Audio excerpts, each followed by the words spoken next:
काले रंग का जूता पहनना। मुअतबर रिवायात में इमाम सादिक अलैहिस्सलाम से मरवी है कि तुम काले रंग का जूता हरगिज़ ना पहना करो कि इससे बीनाई ज़ाइल हो जाती है, नज़रें कमज़ोर हो जाती हैं, फ़िक्र फाका, तंगदस्ती, बीमारियाँ, रंजो अलम बढ़ते जाते हैं।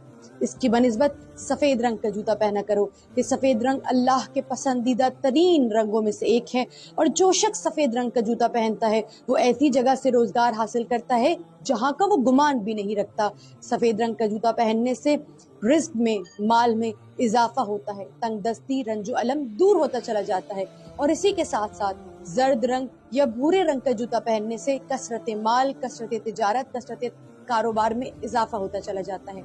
यकीनन तालीमात अहले बैत अलैहिमुस्सलातु वस्सलाम हमारे लिए गिरां कद्र खजाना है, जिस पर अगर हम अमल करें तो यकीनन बगैर कुछ किए ही हमारी तमाम तर मसाइल और परेशानी हल हो सकती हैं। लेकिन अगर हम इसे समझें और इस पर अमल करें तो